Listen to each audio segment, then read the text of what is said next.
আপনি মুসলমান, মুসলমান শব্দের অর্থ আত্মসমর্পণকারী, স্যালেন্ডারকারী। আপনি আসেন, স্যালেন্ডার করেন ইসলামের কাছে, স্যালেন্ডার করেন কোরআনের কাছে। আপনি করতে পারেন না, আপনাকে ডাকতে গেলে আপনি হাজারো দহমত লাগিয়ে দেন, বলেন এরা রাজাকার। এই কথা বলে না কেন? এরা শিবির, এরা জঙ্গি। শেষে তুমি তাকিয়ে দেখো কি পরিস্থিতি হয়েছিল ঢাকার অলিতে গলিতে। রাত 12টায়, 1টা, 2টা, 3টায় তোমার ছেলে মেয়ে রাস্তায় নেমে ডাক দিয়ে বলতেছে মিছিলে, তুমি কে আমি কে? বলছে রাজাকার, রাজাকার। এই রাজাকার অপবাদ দিয়ে তোমরা আল্লামা সাঈদীকে আমাদের কাছ থেকে কেড়ে নিয়েছিলে। যে রাজাকার অপবাদ দিয়ে শ্রেষ্ঠতম 50 বছর কোরআনের তাফসীর করেছিল তামাম বিশ্বে, তামাম ওয়ার্ল্ডে, এক হিন্দু সুখরঞ্জন বালা, তাকে হাজারো হামকি ধমকির ধমক দেখিয়ে তোমরা 14টা বছর ধরে কারাগারে আটকিয়ে রেখেছিলে। যেই দিন কোরআনের পাখি কারাগার থেকে বের হয়, গাড়ি থেকে যখন নামে, তার মুখের হাসি দেখে তামাম বিশ্বের মানুষ বলেছিল, না আমাদের কোরআনের পাখি আবার ময়দানে ফিরবে। কিন্তু তোমরা নিয়ে গেলে, নিয়ে যাওয়ার পরে কি করলে? লোকটার সঙ্গে সকাল হতে না হতেই লোকটার মৃত্যুর খবর আমাদের কাছে চলে আসলো। এর জবাব হাসিনা তোকে দিতে হবে, হবে, হবে। তুই যেখানেই থাক, ওই জায়গা থেকে তোর কান ধরে টেনে এনে বাংলার মাটিতে কোরআনের আইন দিয়ে মানুষ হত্যার বিচার করা হবে। শুধু এক আল্লামা সাঈদী না, এক আবু সাঈদ না, এরকম হাজারো হত্যাকাণ্ডের সঙ্গে এই জানোয়ার নিজে জড়িত। তুই দাদা বাবু নরেন্দ্র মোদীর সঙ্গে ভাব মারিয়ে বেড়াস, তুই এসে দেখ, আবার বলিস আমি কি করেছি, আমি টুক করে ঢুকে পড়বো। তুই আয়, তুই আয়, তোর সাহস থাকলে আয়। পঞ্চগড়বাসী ভালো করে বুঝবেন, আল্লাহ পাক বলেন ইয়া আইয়ুহাল্লাযীনা আমানু, ওহে যারা ঈমানদার। এ কথা কার? আরো জোরে বলেন, ওহে যারা ঈমানদার, তোমাদেরকে বলছি এই দুনিয়ার ময়দানে আমি তোমাদেরকে একটা ব্যবসার সন্ধান দিচ্ছি, যেই ব্যবসা করলে পরে তুনজিকুম মিন আযাবিন আলীম, আমি আল্লাহ তোমাদের যন্ত্রণাদায়ক শাস্তি, আযাব থেকে বাঁচাবো। এ কথা কার? আরো জোরে বলা লাগবে। আল্লাহ রাব্বুল আলামিন কিতাবের মধ্যে স্পষ্ট করে ব্যাখ্যা করে দিয়েছে, তামাম দুনিয়ার যত পরীক্ষার জায়গা আছে, এই পরীক্ষার জায়গাগুলোর মধ্যে যে কোশ্চেন গুলো হয়, এই কোশ্চেন গুলো কিন্তু গোপন থাকে, ওপেন থাকে না। এই কথা বলেন না কেন? যতক্ষণ না পর্যন্ত সময় না হবে, ততক্ষণ পর্যন্ত আপনি হাতের মধ্যে প্রশ্নপত্র পাবেন না। কিন্তু আল্লাহ রাব্বুল আলামিনের জাহান্নাম থেকে আপনি বাঁচবেন কেমন করে, এই প্রশ্ন 1500 বছর আগেই যিনি ফাঁস করে দিয়েছে তিনি কে? সেই মালিক আপনাকে ডাক দিচ্ছেন, ইয়া আইয়ুহাল্লাযীনা আমানু। পঞ্চগড়বাসী, এখন আমার এই জায়গার মধ্যে শব্দ নিয়ে গবেষণা করা দরকার। ইয়া আইয়ুহাল্লাযীনা আমানু, ওহে যারা ঈমানদার। যেহেতু এটা তাফসীরুল কোরআন মাহফিল, আমি আপনাকে আয়াতটার শব্দ ভেঙ্গে ভেঙ্গে আপনাকে ব্যাখ্যা করে বলছি, এই দুনিয়ার ময়দানে ঈমানদার কারা, এটা আমাদের চেনার দরকার নেই? কথা বলেন না কেন? চেনার দরকার নেই? মাথায় টুপি থাকলে, মুখে দাড়ি থাকলে, গায়ে নবীর সুন্নতি পোশাক থাকলে ঈমানদার দাবি করলেই হবে না। এই দুনিয়ার ময়দানে জবান দিয়ে শুধু কেউ যদি বলে আমি ঈমানদার, আমি ঈমান আনলাম, সূরা বাকারা 2 নাম্বার সূরা, 1 নাম্বার পারা, 2 নাম্বার রুকুর 1 নাম্বার লাইনের 8 নাম্বার আয়াত। কথা বলে না কেন? আল্লাহ পাক বলেন, হে নবী, মানুষের ভিতরে এমন একদল মানুষ আছে যারা আপনার কাছে এসে বলবে আমরা ঈমান আনলাম, আখিরাত, পরকাল, জান্নাত, জাহান্নাম যা আছে সবগুলোর প্রতি আমরা ঈমান আনলাম। আল্লাহ পাক বলেন, হে নবী, এটা শুধু তাদের মুখের কথা, এটা তাদের অন্তরের কথা না। তার মানে আল্লাহর ব্যাখ্যা, হে নবী, এই দুনিয়ার ময়দানে যারা আপনার মাঝে এসে ঈমানদারের পরিচয় দেয়, ওদের মুখে দাড়ি থাকতে পারে, ওদের গায়ের মধ্যে সুন্নতি পোশাক থাকতে পারে, হে নবী, আসলে ওটা ঈমানদার না, ওটা নির্ভেজাল মুনাফিক। এই পৃথিবীর ময়দানে ঈমানদারের বেশ ধরে সবচাইতে বেশি ক্ষতিগ্রস্ত করে যাচ্ছে ইসলামকে এই মুনাফিকের বাচ্চারা। সব জায়গার মধ্যে এরা আছে সুবিধাবাদ আর জিন্দাবাদ। যখন যেদিকে পানি আসে ওইদিকে ছাতা ধরে দোদুল্যমান। এই লেডি ফেরাউনের আমলে আমরা দেখলাম এরকম কত টুপিওয়ালারা জান্নাতের গ্যারান্টি পর্যন্ত দিচ্ছে যে আপনি একজন জান্নাতি মানুষ। এই কথা বলেন যে হাজার হাজার মানুষকে নির্যাতিত করেছে, হাজার হাজার মানুষকে আয়না ঘরে আটকিয়ে রেখেছে, এত জুলুম এত নির্যাতন করেছে ইসলাম পন্থীওয়ালা মানুষদের উপরে। আর এই দেশে কিছু মুনাফিক মার্কা মুসলমান মাথায় টুপি দিয়ে মুখে দাড়ি নিয়ে নিজেকে দাবি করে বিশাল বড় মাওলানা, বিশাল বড় আল্লামা। একথা বলে না কেন? একাধারে গিয়ে ঘোষণা দিচ্ছে আপনি জান্নাতি মানুষ। আমরা দেখিনি এরকম বক্তব্য, ইন্টারনেটে দেখিনি। পঞ্চগড়বাসী আমি আপনাকে আজকে ইমানদার চিনিয়ে যাচ্ছি। শুধু গায়ের মধ্যে জুব্বা দেখলে, মাথায় টুপি থাকলে, মুখে দাড়ি থাকলে ওটা ইমানদার হয় না, হবে না। তাহলে ইমানদার কারা? কোরআনে কারিমের মধ্যে আল্লাহ রাব্বুল আলামিন সূরা আনফালের 2-3 নাম্বার আয়াতের মধ্যে আল্লাহ রাব্বুল আলামিন সিরিয়াল বাই সিরিয়াল ইমানদার যারা তাদের ব্যাখ্যা উঠিয়েছেন। কোরআনে কারিম জানিয়েছে ইন্নামাল মুমিনুনা আল্লাযীনা ইযা যুকিরাল্লাহ, বলেন আল্লাহু আকবার। আল্লাহ পাক বলেন হে নবী, ইমানদার তো তারা এই দুনিয়ার ময়দানে যাদের সামনে আমার নাম আমার আয়াত উচ্চারণ হলে পরে ওদের অন্তর কেঁপে ওঠে। কেন কেঁপে উঠবে? কেন তাদের অন্তর কেঁপে ওঠে? কারণ তারা পিছনের জীবনের দিকে তাকায় আর আফসোস করে ডাক দিয়ে বলে ইয়াকুলু ইয়া লাইতানি কদ্দামতু লি হায়াতি, হায় আল্লাহ আমার জীবনের প্রতি আমার আক্ষেপ, আমি কি করছি। আজ আমি আমার পরিবারটার মধ্যে ইসলামী নিয়ম নীতি উঠাতে পারি না, আমার রাজনীতির ক্ষেত্রে ইসলামী নিয়ম নীতি আমি উঠাতে পারছি না। এই কথা বলে না কেন? আমি যেখানেই তাকাচ্ছি ওই জায়গার মধ্যে ইসলামবাদ। এই অবস্থায় থাকতে থাকতে আমি যদি মারা যাই তাহলে কোরআনের ব্যাখ্যা অনুযায়ী আমি ইমানদার না। আর ইমান যদি না আনি আমি আল্লাহর জান্নাতও পাবো না। আল্লাহর ব্যাখ্যা ছিল এই রকম, ইমানদার যারা হবে তাদের অন্তরাত্মা পিছনের জীবনের অপরাধের দিকে তাকাবে আর তারা আফসোস করবে আর এইগুলো আল্লাহকে ডাক দিয়ে বলবে। কিন্তু এই লেডি ফেরাউনের আমলে বিগত 16 বছরে আমরা যেটা দেখেছি, এই দুনিয়ার ময়দানে কোরআনের ময়দানগুলোতে পর্যন্ত যদি আলেমেরা এসে সুদের কথা বলতো, ঘুষের কথা বলতো, রাস্তা মেরে খায়, ব্রিজ মেরে খায়, কালভার্ট মেরে খায়, জনগণের হাজারো টাকা পয়সাগুলো যারা আত্মসাৎ করে যাচ্ছিল, এই পঞ্চগড়ের বিভিন্ন ময়দানের মধ্যে এই জালেমের বাচ্চাগুলো অনেক আলেমকে স্টেজে পর্যন্ত উঠতে দিত না। এটা মনে হয় আমি বানিয়ে বললাম। চেহারা শুরুতে দেখবেন মুসলমানের ঘরে জন্ম নেওয়া, একথা বলে না কেন? ও দাবি করে নামের আগে মোহাম্মদ, নামের শেষে হাসান হোসাইন, ইসলাম পর্যন্ত আছে। শুধু একটা মাত্র কারণে, কোরআনের হক কথা হলে পরে ওর গায়ের মধ্যে অ্যালার্জি চুলকানি শুরু হয়ে যেত। এই দুনিয়ার ময়দানে আল্লাহর নবী মুহাম্মদুর রাসূলুল্লাহ সাল্লাল্লাহু আলাইহি ওয়াসাল্লামের সাহাবী যারা ছিলেন, অনুসারী যারা ছিলেন, তারা যখন আল্লাহর কিতাব শুনতেন, আল্লাহ পাক বলেন তাদের মাঝে যখন নবীজি কিতাব বলতেন, নবীজিকে ওহী করে কিতাব দিয়েছে কে? আরো জোরে বলেন।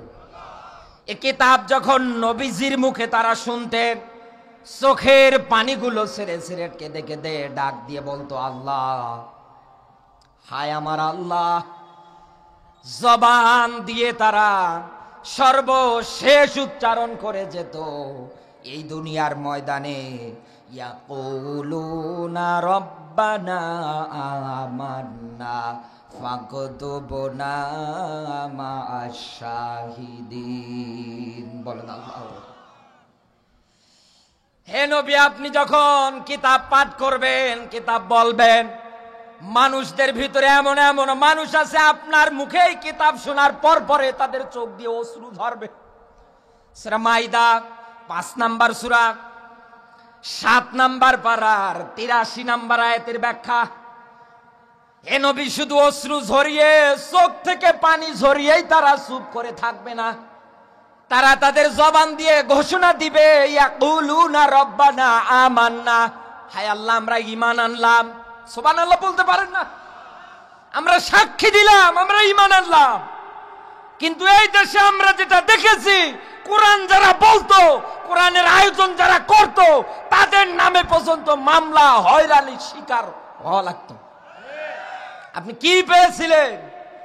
আপনি কি করলেন? মানুষ কিন্তু আজ ভুলে যায়নি, যাবেও না।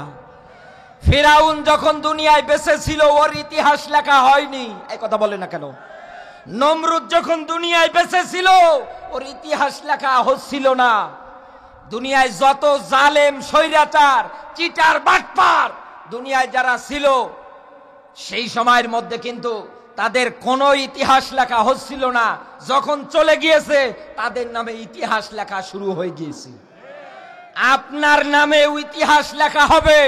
আপনার বানানো আয়না ঘরকে তামাম দুনিয়ার মানুষ এসে দেখবে আর ভাববে এই দুনিয়ার ময়দানে বাংলাদেশ নামে একটা রাষ্ট্র আছে, ওই রাষ্ট্রের মধ্যে ফিরাউনের খালা এসেছিল। পঞ্চগড়বাসী আমার কথায় রাগ হয়? রাগ হয়? আল্লাহ রাব্বুল আলামিন আয়াতের মধ্যে স্পষ্ট ব্যাখ্যা দিয়েছে জাহান্নাম থেকে বাঁচার জন্য। আর আমরা এই জায়গায় এই রাতের বেলা আরামের ঘুম হারাম করে ওই জাহান্নাম থেকে বাঁচতে এসেছি। বাঁচতে আমরা এসেছি, তাহলে আমাদের জীবনের সঙ্গে মেলানো লাগবে না। আসলে আমি কি ইমানদার আছি না কাটছাট হয়ে গেলাম? কোরআন শোনার পরে সাহাবীরা চোখের পানি ফেলাতে, হাউমাউ করে কাঁদতে, ইমানের ঘোষণা দিয়ে বাড়ি চলে যেতে। আর অথচ আমরা সেই নবীর উম্মতেরা আজ যদি মসজিদে ইমাম সাহেব সুদের কথা বলে, কত ইমামের চাকরি পর্যন্ত হারিয়েছে। সূরা তাওবার 18 নম্বর আয়াত দিয়ে এখন মসজিদের কমিটি নির্বাচন করে। আমার তো মন বলে এই দেশের হাজারো মসজিদগুলোতে আজও কত সুদখোর, কত দুর্নীতিবাজ, চিটার, বাটপার ক্ষমতার আসন পেয়ে বসে আছে।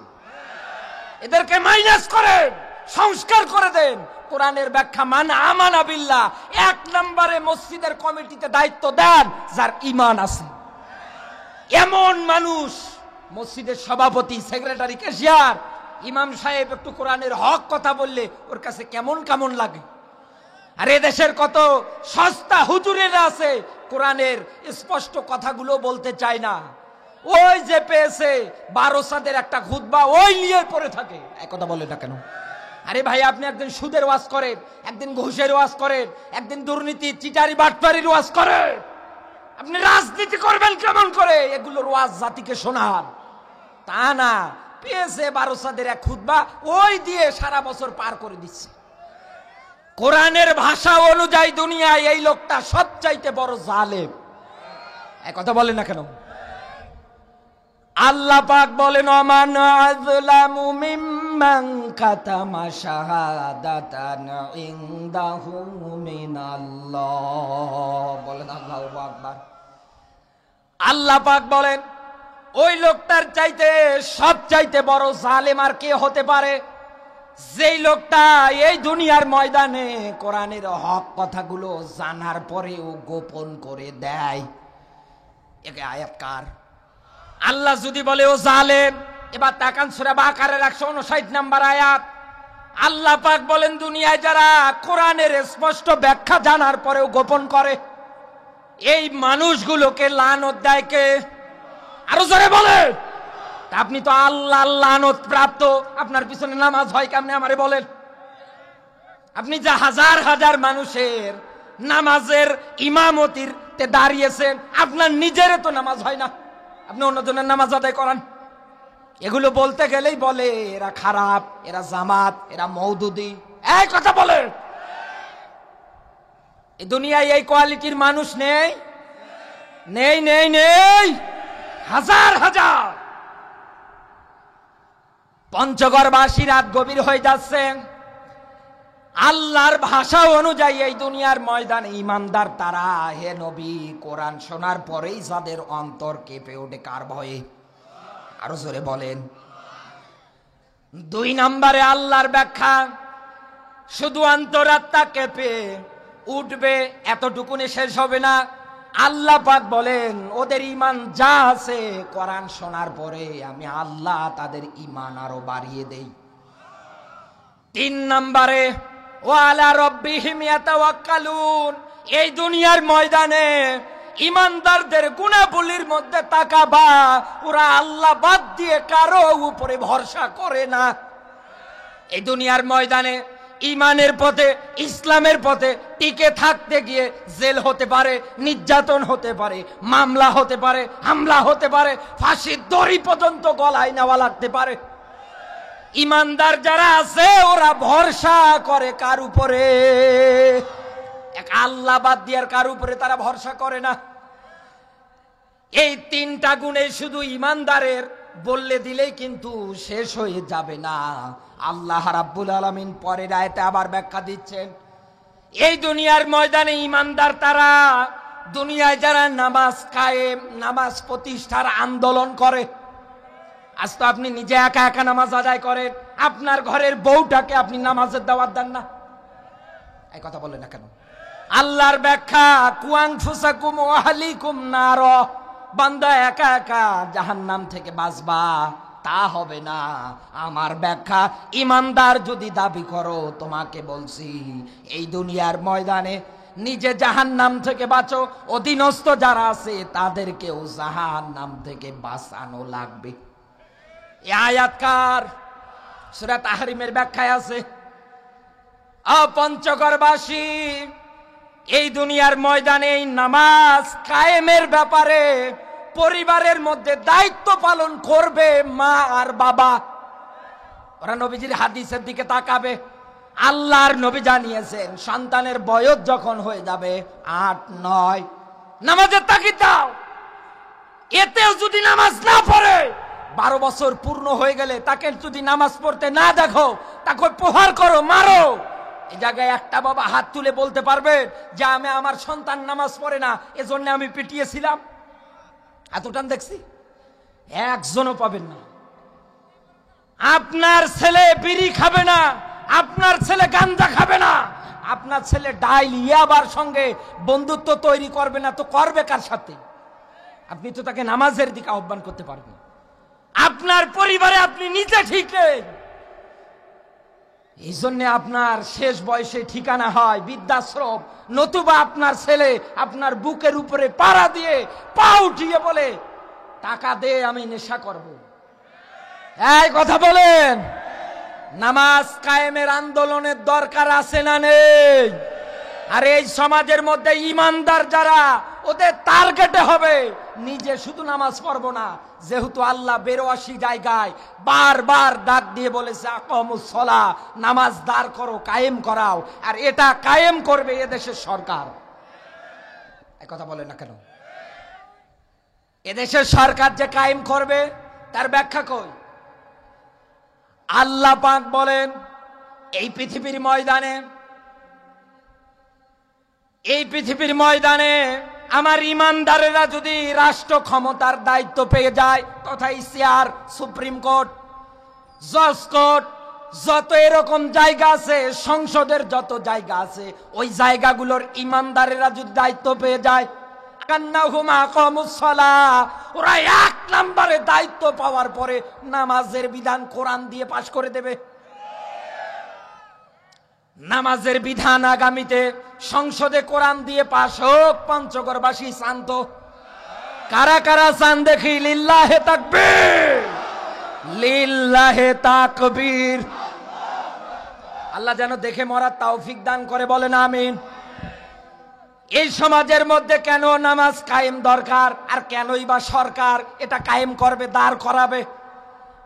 বিশ্ব নবী মুহাম্মদুর রাসূলুল্লাহ সাল্লাল্লাহু আলাইহি ওয়াসাল্লামের একজন সাহাবী 5 ওয়াক্ত নামাজ আদায় করতেন, এরপর পরে ওনার আরেকটা পেশা ছিল, উনি চুরি করতেন। সাহাবীরা এটা দেখার পরে এসে নালিশ দিলেন, ডাক দিয়ে বললেন, হে নবী, আপনার এই সাহাবী আপনার পিছন বরাবর এসে নামাজ আদায় করে, এরপরে তাকে দেখা যায় চুরি করতে। আল্লাহর নবী আমার ডাক দিয়ে বললেন, সাহাবীরা তোমরা কি তাকে 5 ওয়াক্ত নামাজ সঠিকভাবে আদায় করতে দেখো? সঙ্গে সঙ্গে সাহাবীরা ডাক দিয়ে বললেন, হুজুর, এই লোকটা আজান হলেই মসজিদে চলে আসে, আর বাকি সময় যদি ফাঁকা পায় তাহলে চুরি চামারি শুরু করে দেয়। আল্লাহর নবী ডাক দিয়ে বললেন, সাহাবীরা শুনে নাও, তোমরা তাকিয়ে দেখতে পারবে এই লোকটা একদিন না একদিন এই নামাজ পড়ার কারণে সে চুরি থেকে নিজেকে হেফাজত করতে পারবে। পরবর্তীতে দেখা গেল এই লোকটা আর কোন জায়গায় চুরি করে না, ডাকাতি করে না, দুর্নীতি করে না, সিটারি বাটপারি করে না। আমার তো মন বলে, আমার এই 56,000 বর্গ মাইলের দেশ, এই সোনার বাংলাদেশের দিকে তাকিয়ে আমার যেটা মনে হয়, আগামীর পৃথিবীতে এই কোরআন দিয়ে রাষ্ট্র চলুক, দেশ চলুক, সমাজ চলুক, নামাজের বিলটা কায়েম হয়ে যাক। কথা বলেন না কেন?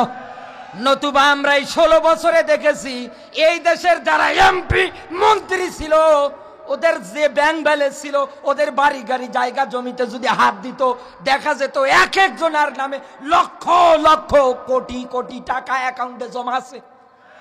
আর এদিকে পঞ্চগড় জেলার অনেক মানুষ না খেয়ে রাতের বেলা ঘুম পাচ্ছে, ও নিজের পেট বোঝাই করে চলে যাচ্ছে। সমাজে যদি নামাজ কায়েম থাকে, ইমানদারদের যদি দায়িত্ব দেন, কোনদিন তারা এরকম সিটারি বাটপারি 2 নাম্বারি একটাও করবে না, একটাও তাদের ভিতরে আপনি পাবেন না। কারণ আমার একটা আয়াত এখন সামনে, যে আয়াতের মধ্যে আল্লাহ তাদের ব্যাপারে স্পষ্ট ব্যাখ্যা দিয়েছে। আল্লাহর ব্যাখ্যা, ইমানদাররা যদি রাষ্ট্র ক্ষমতা পায়, এরপর পরে তারা যাকাতের বিধান কায়েম করবে। আরো জোরে বলেন কিসের? সম্পদশালী নেশাব পরিমাণ সম্পদের মালিক যদি আপনি হন, আপনাকে যাকাত দেওয়া লাগবে, আর এটা সংগ্রহ করবে দেশের সরকার। এই জন্য লোকজন নিয়মিত থাকবে। এরপরে সৎ কাজে আদেশ হবে, অসৎ কাজ যত জায়গায় সব বন্ধ করে দেওয়া হবে। এই 4টা দাবি সমাজে প্রতিষ্ঠিত কোরআন দিয়ে। আর ওই রকম ইসলামী শাসক আমরা আগামীতে চেয়ারে দেখতে চাই না, দেখতে চাই না। আল্লাহ যেন মনের আশা পূরণ করে, বলেন আমিন। আরো জোরে বলেন আমিন। পঞ্চগড়বাসী এই দুনিয়ার ময়দানে আল্লাহ রাব্বুল আলামিন এই গুণাবলী গুলো বলার পর পরে আল্লাহ পাক বলেন, উলাইকা হুমুল মুমিনুনা হাক্কা। বলেন আল্লাহু আকবার। এখানে যারা আলেম বসে আছে জিজ্ঞাসা করেন, উলাইকা শব্দটা খেলা করা শব্দ না, উলাইকা শব্দ ইসমে ইশারা। আমার যেমন হাত আছে, আমার আল্লাহরও কুদরতের আঙ্গুল আছে, আমার আল্লাহ দেখাচ্ছে উলাইকা ওই মানুষগুলো কারা, এই দুনিয়ার ময়দানে কোরআন শুনলেই যাদের অন্তরাত্মা কেঁপে ওঠে, এরপর পরে এই দুনিয়ার ময়দানে কোরআন শুনলেই যাদের ঈমান যা আছে আরো বেড়ে যায়, এরপর পরে আল্লাহর উপরে ভরসা করে, এরপর পরে নামাজ কায়েমের আন্দোলন করে, এরপর পরে যাকাত বিধান এ প্রতিষ্ঠার জন্য তারা চেষ্টা চালায়, সংগ্রাম চালায়। আল্লাহ পাক বলেন, আমার দৃষ্টিতে এই মানুষগুলোই হচ্ছে মুমিন, এই মানুষগুলোই প্রকৃত মুমিন। এ কথা কার? আরো জোরে বলেন কার?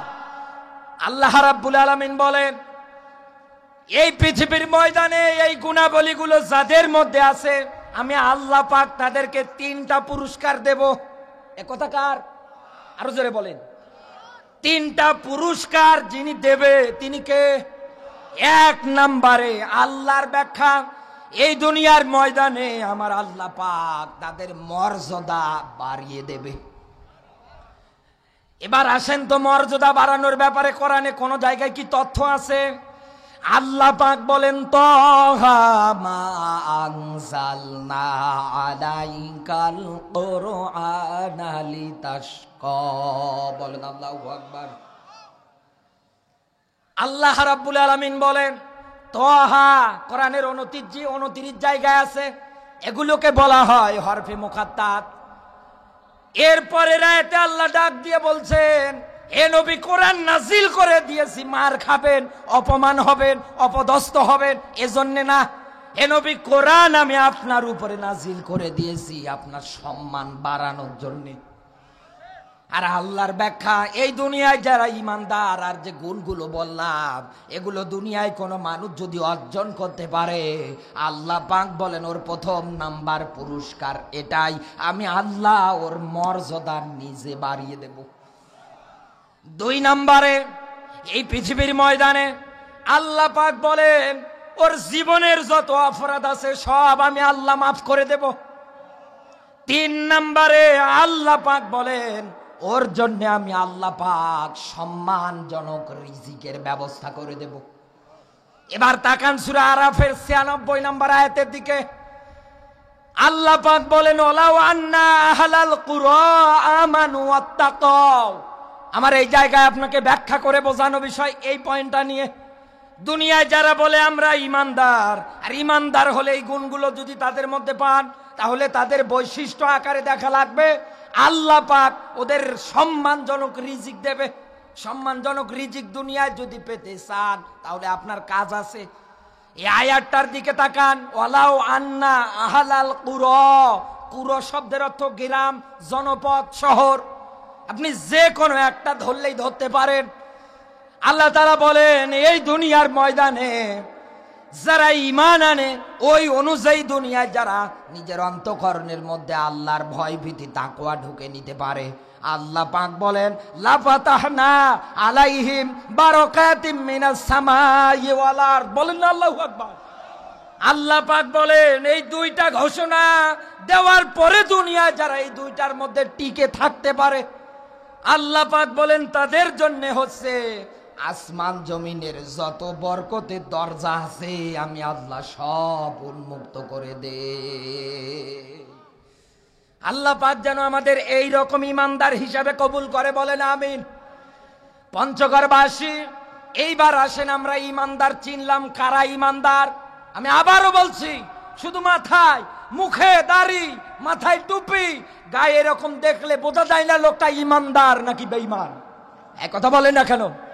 এই লেডি ফেরাউনের আমলে কত মানুষ নেতা মাইক পেলেই বলতো, আমার নেত্রী তাহাজ্জুদ পড়ে, উমরা করে, হজ করে। এক কথা বলেন না কেন? এরকম বক্তব্য টক শো নিউজে পাওয়া যেত না যে প্রতিদিন ফজরের নামাজের পর পরে কোরআন শরীফ খুলে খুলে পড়ে। এ যদি এত আমল করত, হজ যদি করত, উমরা যদি করত, যদি কোরআন পড়েই থাকতো, ওর কি চোখে আয়াত বাঁধেনি? ইন্নামাস সাবিলু আলাল্লাযিনা ইয়াজলিমুনান নাস। আল্লাহর মামলার আসামি তারা, দুনিয়ায় যারা মানুষ হয়ে মানুষের উপরে জুলুম করে।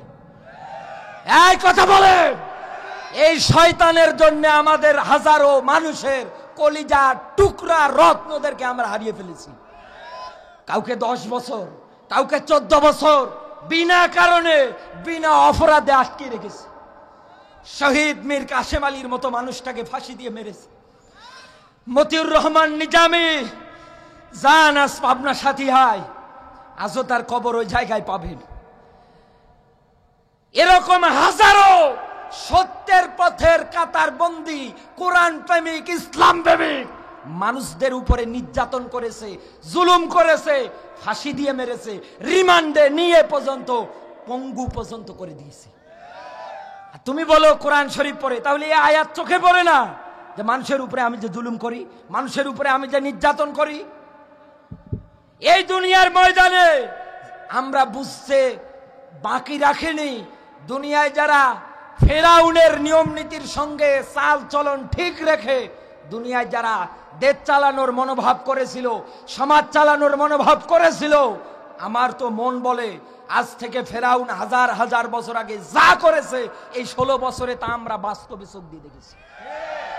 আপনি এতে যদি রাগ করেন, আমার কিচ্ছু করার নেই। আপনি আমার প্রতি রাগ করতে পারেন, আমার কোনো কিচ্ছু যায় আসে না, করেন রাগ আপনি। যেটা স্পষ্ট ব্যাখ্যা আমি আপনাকে বলছি। পঞ্চগড়বাসী, এই দুনিয়ার ময়দানে আল্লাহর বক্তব্য অনুযায়ী জাহান্নাম থেকে যদি বাঁচতে চাও, এ কথাটা বলেছিলেন কে? জাহান্নামের আযাব থেকে যদি বাঁচতে চাও, আমি আল্লাহ পাক তোমাদের একটা ব্যবসার সন্ধান দিচ্ছি। এবার আসেন তো আমরা আল্লাহ আমাদের কি ব্যবসার সন্ধান দিচ্ছে একটু জানি। পরের আয়াতটার দিকে এবার নজর দেন। আল্লাহ দুইটা বিষয়ে তাকিদ দিয়েছে। কয়টা? আরো জোরে বলেন। দুইটা বিষয়ের প্রতি আল্লাহর তাগিদ। এই দুনিয়ার ময়দানে আল্লাহ রাব্বুল আলামিন ডাক দিয়ে বলেছেন, এক নম্বরে তুমিনুনা বিল্লাহি ওয়া রাসূলিহি। এ কথা কার? আরো জোরে বলেন। এক নম্বরে ঈমান লাগবে আমি আল্লাহর উপরে, দুই নম্বরে ঈমান লাগবে রাসূলুল্লাহর উপরে। তামাম দুনিয়াটা আজ আপনি মিলিয়ে দেখেন বন্ধু, এই দুনিয়ার আজও কত বুদ্ধিজীবী টাকলা মাকলারা পর্যন্ত বলে দেয়ার ইজ নো গড। একথা বলে দেখেন। আল্লাহ কি খেলা করার জন্য দিয়েছে শব্দ? আল্লাহ ভালো করে জানে এই দুনিয়ার ময়দানে এমন একটা সময় তৈরি হয়ে যাবে যেই সমাজের মধ্যে অনেক মানুষ আছে আল্লাহ বাদ দিয়ে ল্যাংটা বাবা খাজা বাবাকে বড় মনে করবে। বাংলাদেশে এরকম কয়েকটা মাজার কিন্তু ভেঙ্গে গুড়িয়ে দেওয়া হয়েছে।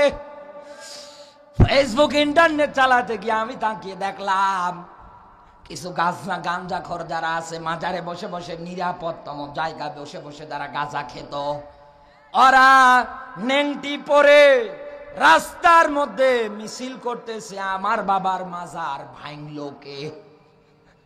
এই কথা বলেন না কেন? ওদের সব ভাটা পড়ে গেল। এই দুনিয়ার ময়দানে আল্লাহ রাব্বুল আলামিন ব্যবসার পুঁজিটাকে এক নম্বরে বুঝিয়েছে ঈমান দিয়ে। শুধু আল্লাহর উপরে ঈমান বললেই শেষ হবে না, বিশ্ব নবীর প্রতি ঈমান বললেই শেষ হবে না। না দেখা অদৃশ্য যত জিনিস আছে সবগুলো আপনাকে মেনে নেওয়া লাগবে, এরপরেই না আপনি ঈমানদার। আর আল্লাহ আপনার সঙ্গে এই চুক্তি এই ওয়াদা করে বসে আছে। কিন্তু আমরা আজ আল্লাহর উপরে ঈমান আনতে পারি না। আজ এই দুনিয়ার ময়দানে রাসূলুল্লাহর উপরে ঈমান আনতে পারি না। রাসূলের একটা আদর্শ আমাদের পরিবারে, আমাদের সমাজে, আমাদের রাজনীতিতে, অর্থনীতিতে একটা জায়গাও নেই। যা আছে সব বাটপারি, সব ভণ্ডামি। এক কথা বলেন না কেন? পঞ্চগড়বাসী আমি মনে হয় একটু বেশি বলে ফেলতেছি, আমার কথায় রাগ করেন, মন খারাপ করেন। আমি আপনাকে জাহান্নাম থেকে বাঁচাতে চাই। আল্লাহর আয়াত অনুযায়ী ডাকছি। আল্লাহর ব্যাখ্যা, হাল আদুল্লুকুম আলা তিজারতি তুনজিকুম মিন আযাবিন আলীম। যেমন তেমন আযাব না, যন্ত্রণাদায়ক আযাব। জাহান্নামের ব্যাখ্যা পড়তে গিয়ে, জাহান্নামের ব্যাখ্যা পড়তে গিয়ে এই আয়াতটা যখন আমার মনে পড়ে, আমার সবচাইতে বেশি চোখ থেকে অশ্রু ঝরে। জাহান্নাম এমন একটা জায়গা, লা ইয়ামুতু ফিহা ওয়ালা ইয়াহইয়া। আল্লাহ পাক বলেন, তোর জাহান্নামে এত আযাব দেব, মনে করছিস তুই আযাব পাওয়ার পরে মারা যাবি না? তুই এই জায়গার মধ্যে মরবিও না, বাঁচবিও না। মরা আর বাঁচার মধ্যবর্তী স্থানে আমি তোকে রাখবো। এইরকম একটা জাহান্নাম আপনাকে দেবে, পুরো শরীর আপনার ঝলসে যাবে, নতুন করে আবার চামড়া গজিয়ে যাবে। আপনার খাবার হবে পোড়া মোবিল, ফুটন্ত গরম পানি। নবীজি বলেন, মুখের কাছে যখন নিয়ে আসবে, গোশত চামড়া যা আছে সব গলে পুড়ে যাবে। পিপাসা নিবারণ করার জন্য ওই অবস্থায় পান করবে। নবীজি বলেন, পেটের নাড়ি ভুঁড়ি যা আছে সব বের হয়ে যাবে। এত বড় একটা আযাব থেকে আল্লাহ আপনাকে ডাকছে, বান্দা আমি তোকে বাঁচাবো, আমি তোকে বাঁচাবো, তুই আয়। ইলা মাগফিরাতিম মির রাব্বিকুম, তুই দৌড়া, তুই দৌড়া, আমার ক্ষমার দিকে দৌড়া। বান্দা একবার যদি আমার ক্ষমা পেয়ে যাস, তোকে এমন জান্নাত দেব যেই জান্নাতের বিশালতা আসমান জমিন একত্রিত করলেও কোনোদিন শেষ হবে না। আল্লাহ এরকম ডাকছে আপনাকে। পঞ্চগড়বাসী এক নম্বরে এই দুনিয়ার ময়দানে আল্লাহর উপরে, রাসূলের উপরে আপনার ঈমান লাগবে, এটা তো আমরা জানলাম। দুই নম্বরে এই পৃথিবীর ময়দানে আল্লাহর ব্যাখ্যা অনুযায়ী আল্লাহ পাক বলেন ওয়াজাহিদুনা ফি সাবিলিল্লাহি আমওয়ালিকুম, বলেন আল্লাহু আকবার। আল্লাহ পাক বলেন বান্দা শোন, এই দুনিয়ার ময়দানে আমার পথে লড়াই হবে, সংগ্রাম হবে জান আর মাল দিয়ে। এ কথা কার? আবারও বলছি আপনাকে আমি, আল্লাহ পুঁজি হিসাবে দুইটা শব্দ ব্যবহার করেছে। এক নম্বরে ঈমান, দুই নম্বরে জিহাদ করতে বলেছেন জান আর মাল দিয়ে। পঞ্চগড়ের মুসলমানেরা এই আয়াত শোনার পরে হয়তো অনেকের অ্যালার্জি বেড়ে যেতে পারে যে হুজুর জিহাদের কথা কেন বলেন? এই পৃথিবীর ময়দানে আল্লাহর ভাষা অনুযায়ী আল্লাযিনা আমানু ইউকাতিলুনা ফি সাবিলিল্লাহ, দুনিয়ায় যারা ঈমানদার ওরা লড়াই করে, সংগ্রাম করে কার পথে? আরো জোরে বলেন। ওরা লড়াই করে, সংগ্রাম করে আল্লাহর পথে। এই দুনিয়ার ময়দানে যারা শয়তানি নিয়ম নীতির অনুসারী, ওরা লড়াই করে শয়তানের পক্ষে তথা তাগুত, মানুষের তৈরি করা আইন, মানুষের তৈরি করা নিয়ম নীতি দুনিয়ায় যারা মেনে নেয়, এই মানুষগুলো লড়াই করে শয়তানের দলের পক্ষে। কথা বলেন না কেন? এইবার আমি আপনাকে একটা স্পষ্ট কথা বলছি, এই দুনিয়ার ময়দানে ইউকাতিলুনা ইউজাহিদুনা, আল্লাহর পথে জিহাদ আর সংগ্রাম আমরা করব কাদের বিরুদ্ধে? একথা বলেন না কেন? আমাদের কি জানার দরকার নেই? আপনি দুনিয়ায় যদি লড়াই করতে চান, সংগ্রাম করতে চান, অবশ্যই অবশ্যই কারো না কারো বিরুদ্ধে তো করা লাগবে। আল্লাহ তো এই ব্যাপারে আপনাকে এই জায়গায় ডাকছেন, আমি তোকে বাঁচাবো। কি করলে? আমার পথে জান আর মাল দিয়ে জিহাদ করলে। এখন আমাদের প্রশ্ন, আমরা কাদের বিরুদ্ধে এই লড়াই, এই সংগ্রাম, এই আন্দোলনটা চালিয়ে যাব? জানার দরকার নেই? আরো জোরে বলেন। এর ব্যাখ্যা যদি আপনি খুঁজতে চান তাহলে আপনাকে যাওয়া লাগবে সূরা তাহরিম 66 নাম্বার সূরা 28 নাম্বার পারার প্রথম নাম্বার রুকুর যত সমত 9 নাম্বার আয়াতে আল্লাহ ব্যাখ্যা দিয়েছে। আল্লাহ পাক বলেন ইয়া আইয়ুহান নাবিয়্যু, বলেন না আল্লাহু আকবার। নবীজিকে আল্লাহ ডাক দিয়ে বলছেন, হে নবী আপনাকে বলছি। এ কথা কার? এক নম্বরে জান আর মাল দিয়ে দুনিয়ায় যদি জিহাদ করতে চান, সংগ্রাম করতে চান, এক নম্বরে তাদের বিরুদ্ধে করেন দুনিয়ায় যারা কাফের, দুনিয়ায় যারা। আরো জোরে বলেন। এবার প্রশ্ন, কাফের কারা? সহজ ভাবে আমি আপনাকে বোঝাচ্ছি। ওয়াল্লাযিনা কাফারু ওয়া কাযযাবু বিআয়াতিনা, অল্লাযী অতঃপর যারা কাযযাবু অস্বীকার করে, মিথ্যা প্রতিপন্ন করার চেষ্টা করে, বিআয়াতিনা, মুফাসসির ইকরাম যারা আছে আয়াতের ব্যাখ্যা দিয়েছে চিহ্ন, নিদর্শন। এই দুনিয়ার ময়দানে আল্লাহর চিহ্ন নিদর্শন পাওয়ার পরে দুনিয়ায় যারা অস্বীকার করে, যারা মানে না, ওরাই কাফের। এইবার আসেন আমি আপনাদের এই জেলার একটা হালচাল নিয়ে কথা বলছি। কারো বিরুদ্ধে গেলেও আমার কিচ্ছু করার নেই। আমি কিন্তু ঈমান নিয়ে আপনাকে কথা বলছি, জাহান্নাম থেকে বাঁচানোর জন্য বলছি। যেহেতু আল্লাহ এটা ফরজ করে দিয়েছে, নামাজ যেমন ফরজ, রোজা যেমন ফরজ, যাকাত দেয়া সম্পদশালী হলে যেমন ফরজ, আল্লাহর জমিনে জান আর মাল দিয়ে ইসলাম জিন্দা করার জন্য লড়াই সংগ্রাম করাও ফরজ। এই জন্য আল্লাহ ডাকছেন। সূরাটার নাম দেখেন সূরা সফ। সব মানে দলবদ্ধ, কাতারবদ্ধ, সারিবদ্ধ। আল্লাহ সবাইকে ডাকছে, আয় তো জান আর মাল দিয়ে জিহাদ কর। কাদের বিরুদ্ধে করবি? জাহিদিল কুফার। এক নম্বরে দুনিয়ায় যারা কাফের। একটু ভালো করে বুঝবেন, কেউ অন্যদিকে নিবেন না। কোরআনে কারীম জানিয়েছে ওয়াকালাল্লাযীনা কাফারু লা তাসমাউ লিহাযাল কুরআন, বলেন আল্লাহু আকবার। আল্লাহ পাক বলেন, হে নবী এই দুনিয়ার ময়দানে কাফের যারা হবে তাদের কিছু বৈশিষ্ট্য আপনি তাকালে দেখতে পারবেন। আপনি যেখানেই গিয়ে কোরআন প্রচার করেন না কেন, যে জায়গায় গিয়ে কোরআন বলেন না কেন, ওই জায়গাগুলোর মধ্যেই তারা হট্টগোল বাজাবে, মারামারি বাজাবে।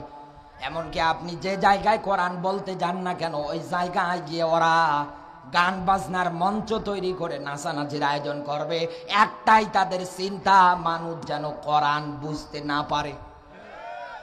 এখন আমার প্রশ্ন, এই জায়গায় যারা জ্ঞানী মানুষ বসে আছেন, আবু সাইদ ভাই সহকারে, জিজ্ঞাসা করে দেখেন এই আয়াতটার মূল মাস্টার মাইন্ড তার নাম আবু জাহেল। এক কথা বলে না কেন? এখন আমার প্রশ্ন, আবু জাহেল কি মুসলমান? বলেন না কেন? আবু জাহেল কি মুসলমান? ও কি কাফের? ও কোরআনের আয়াত মানতো না, সমাজ জীবনের আয়াত মানতো না, রাজনৈতিক জীবনের আয়াত মানতো না। এমনকি যারা আয়াতগুলো বলার জন্য মন মানসিকতা তৈরি করত, তাদেরকে পর্যন্ত ধরে ধরে নিয়ে গিয়ে নির্যাতন করত। আপনি আমাকে এই মুহূর্তে নিজে বলেছেন আবু জাহেল কাফের ছিল, তাই এই রকমটা করেছে। এখন আমার প্রশ্ন, এই লেডি ফিরাউন কি? না না, কাফের বললে তো হবে না। একই এর পরিচয় কি ছিল বাংলাদেশে? এক কথা বলে না কেন? ওর নামের আগে মোসাম্মদ ছিল না? কথা বলে না কেন? ওর নামের আগে মোসাম্মদ ছিল না? ওর 14 গোষ্ঠী যা আছে সবই তো দেখছি মুসলমান। এরপরেও যদি ফেরাউনের মতো, আবু জাহেলের মতো কোরআনের আয়াত অস্বীকার করে, বুঝতে হবে ওটাও কাফের। কারণ ওর তো ছেলেই বিয়ে দিয়েছে ইহুদি আর খ্রিস্টানের সঙ্গে, যাদের ব্যাপারে আল্লাহর স্পষ্ট ব্যাখ্যা, এই দুনিয়ার ময়দানে তাদেরকে কোনোদিন তোমরা বন্ধু রূপে গ্রহণ করবা না, কারণ তারা একে অপরের বন্ধু। সূরা মাইদার 51 নম্বর আয়াতের ব্যাখ্যায় ও তো এই আয়াত মানেনি, রাজনৈতিক জীবনের আয়াত, বিচার বিভাগের আয়াত একটাও মানেনি। আবু জাহেল যদি কাফের হয়, এ তো কাফেরের দাদার দাদা। আর কোনো ব্যাখ্যা লাগবে? এবার আর একটা ব্যাখ্যা আমি আপনাকে বলবোই, কারণ এই পাশেই আছে। হ্যাঁ, কথা বলে না কেন? এই পাশেই আছে, আয়াত অনুযায়ী এসেছে। আমি আপনাকে বলছি, ৬৬টা জেলা আমি সফর করেছি। আপনাদের দোয়ায় আবু সাইদ ভাই সহ আমরা ইন্ডিয়ায় পর্যন্ত কোরআন প্রচার করে এসেছি। দোয়া করবেন আল্লাহ যেন আরো আমাদের কবুল করে কণ্ঠটাকে। এই দুনিয়ার ময়দানে এই কোরআনের ৬,২৩৬টা আয়াতে কারিমা কেউ মতান্তরে বলেছেন, আবার কেউ বলেছেন ৬,৬৬৬টা আয়াতে কারিমা। কথা বলেন না কেন? আমরা না একটাই ধরলাম ৬,৬৬৬টা।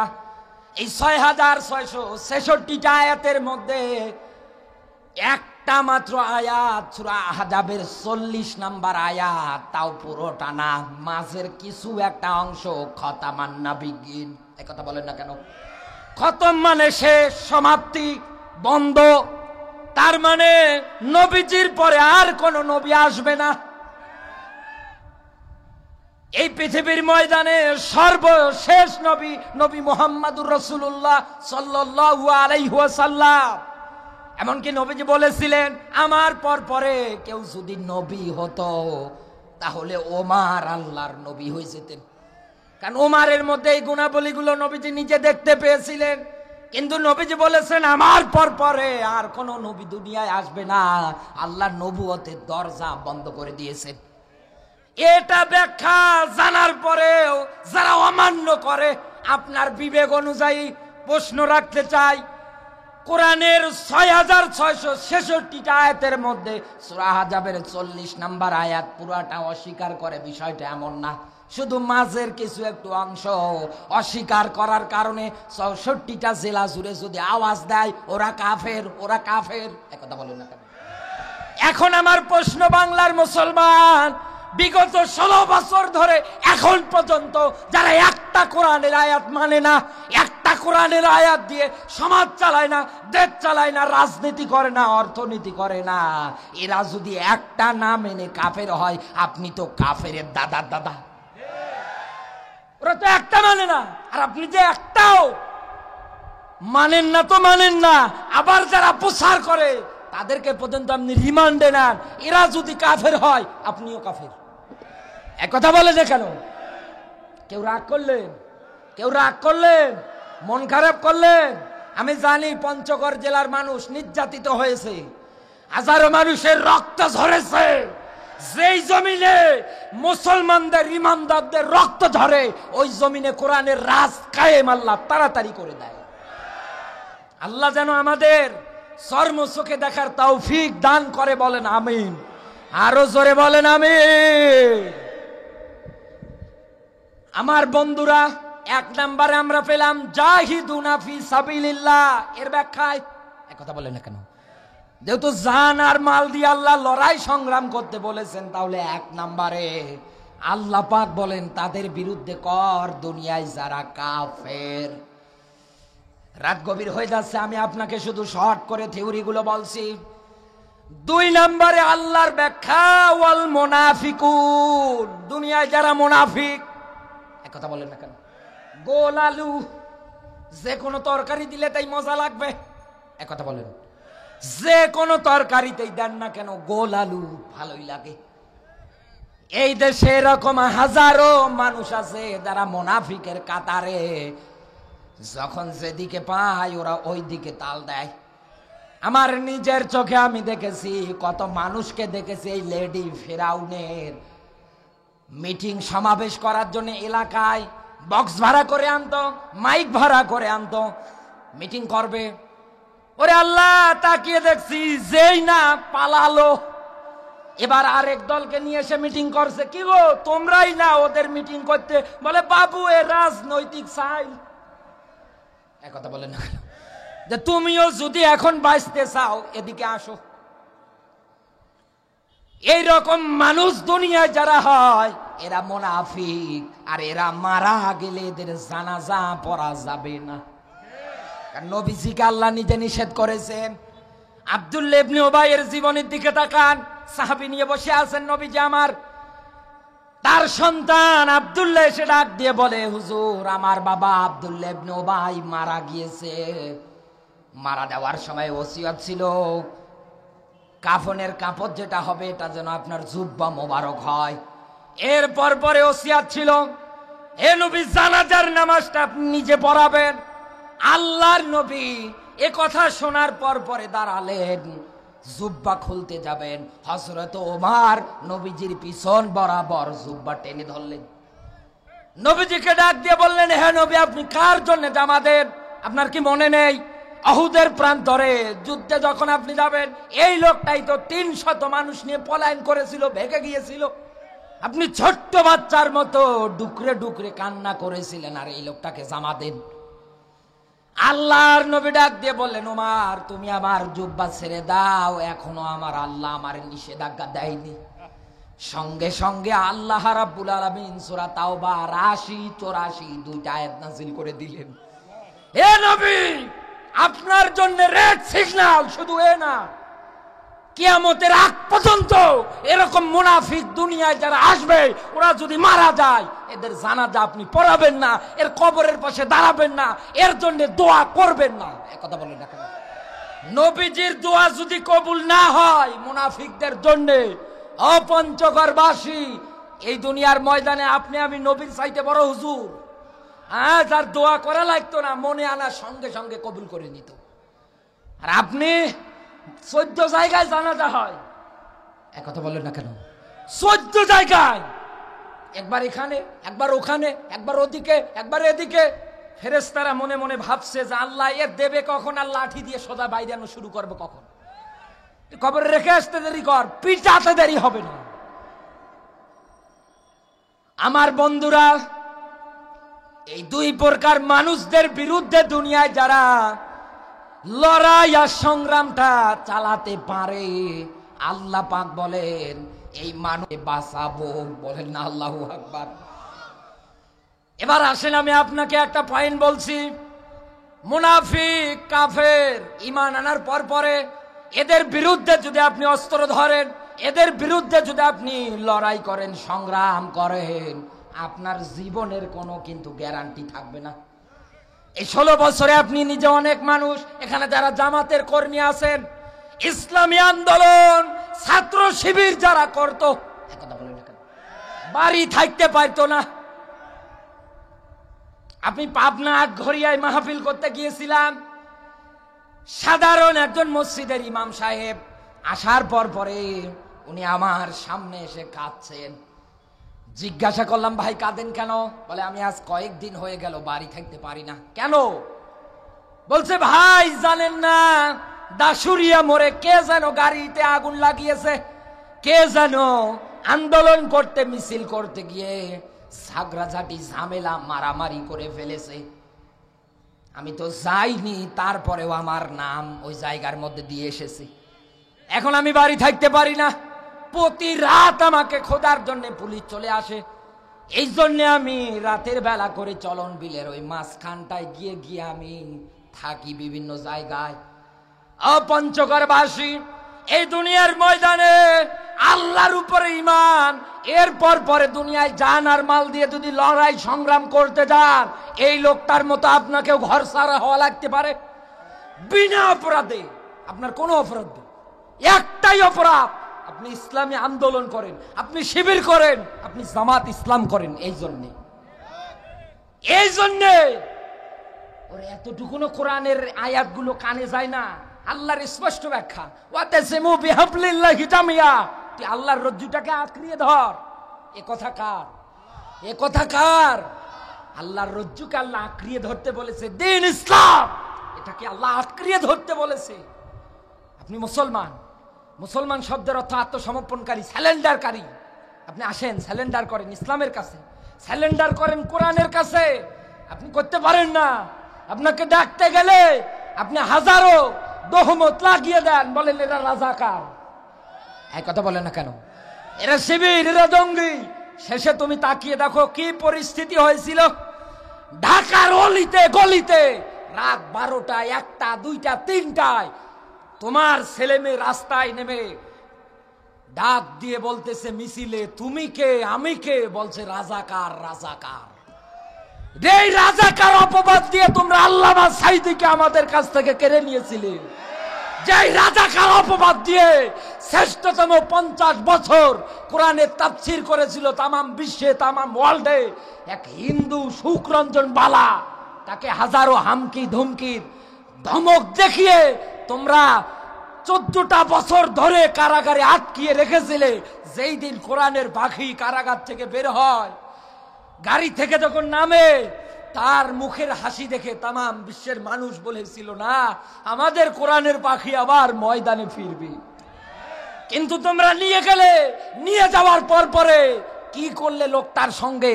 সকাল হতে না হতে লোকটার মৃত্যুর খবর আমাদের কাছে চলে আসলো। এর জবাব হাসিনা তোকে দিতে হবে, হবে, হবে। তুই যেখানেই থাক, ওই জায়গা থেকে তোর কান ধরে টেনে এনে বাংলার মাটিতে কোরআনের আইন দিয়ে মানুষ হত্যার বিচার করা হবে। শুধু এক আল্লামা সাঈদী না, এক আবু সাঈদ না, এরকম হাজারো হত্যাকাণ্ডের সঙ্গে এই জানোয়ার নিজে জড়িত। তুই দাদা বাবু নরেন্দ্র মোদীর সঙ্গে ভাব মারিয়ে বেড়াস, তুই এসে দেখ, আবার বলিস আমি কি করেছি, আমি টুক করে ঢুকে পড়বো। তুই আয়, তুই আয়, তোর সাহস থাকলে আয়। এর জন্য আমি কোরআনের একটা আয়াত বলছি, এই দুনিয়ায় যারা অবাধ্য হয়, দুনিয়ায় যারা বাটপারি করে, চিটারি বাটপারি করে, আমি তার জন্য একটা স্পষ্ট ব্যাখ্যা বলছি। রাগ করবেন না তো? বিরক্ত হচ্ছেন না তো? পঞ্চগড়বাসী, এই দুনিয়ার ময়দানে আল্লাহ তাআলা নিজে ব্যাখ্যা দিয়েছে, যারা অবাধ্য হয় আল্লাহ পাক বলেন ফামাখিলিল কাফিরিনা আমহিলহুম রওয়াইদা। দুনিয়ায় যারা আমার অবাধ্য হয়, আমার আয়াত মানে না, আমার ইসলামী নিয়ম নীতি একটাও দুনিয়ায় যারা মানে না, আল্লাহ পাক বলেন এদেরকে আমি ছাড় দেই না, দিচ্ছি না, দেব না। এদের পরিণতি হবে কেমন? এই যে চাচা বসে আছে, মুরব্বী মানুষ, 12টা যখন বেজে যাবে, সর্বোচ্চ 12:30টায় আমি যখন হাত ওঠাবো মোনাজাত করার জন্যে, মোনাজাত শেষ হয়ে যাবে, পাশে আবু সাঈদ ভাই বসে আছে, দুইজনে মিলে যদি আমারে ডাক দিয়ে বলে, ভাই এই রাতের বেলা বাড়ি যাওয়ার দরকার নেই, আপনি আমাদের বাড়ি থাকেন, আপনি আমাদের বাড়ি থাকেন, আমাদের পুষ্করণী আছে, পুকুর আছে, সকাল হলে পরে ওই জায়গা থেকে আপনাকে আমি মাছ ধরে ধরে খাওয়াবো। এখন মাছ ধরার ক্ষেত্রে আমরা একটা কৌশল তাকালে দেখতে পাই, এই বর্ষি না কি বলে, বর্ষি জানেন? এই বর্ষি উপরে দেখবেন সিন্ডা পাটকাঠি সুন্দর করে দিয়ে দেয়, আর বর্ষির মধ্যে খাবার লাগিয়ে পানিতে ফালিয়ে দেয় পুকুরের মধ্যে। এখন আমার আপনার কাছে প্রশ্ন, এই যে পুকুরের মধ্যে যতগুলো মাছ আছে, এই মাছগুলোকে যদি আবু সাইদ ভাই, এই চাচা, এমনকি আপনারা গিয়েও বলেন এই পুকুরের মাছ দ্বারা আমি অমুক দলের বড় নেতা কর্মী, মাছ শুনবে? ও নিজের মন মতো চলে, ও নিজের অবাধ্যতায় চলছে। এইরকম একটা জায়গায় আবু সাইদ ভাই এই চাচা সহ যখন বর্ষি ফালিয়েছে মাছ ধরে আমারে খাওয়াবে, তাই পঞ্চগড়বাসী আবু সাইদ ভাই যুবক মানুষ যখন এই তাকিয়ে দেখছে উপরে ওই সিন্ডা পাটকাঠি যেটা নড়াচড়া করছে, তাহলে মাছ বেজে গিয়েছে। গায়ের যত শক্তি আছে সব একত্রিত করে দিয়েছে একটা। এবার মাছ উপরে আসার পরে আর তো পানি পায় না, লাফালাফি শুরু করছে।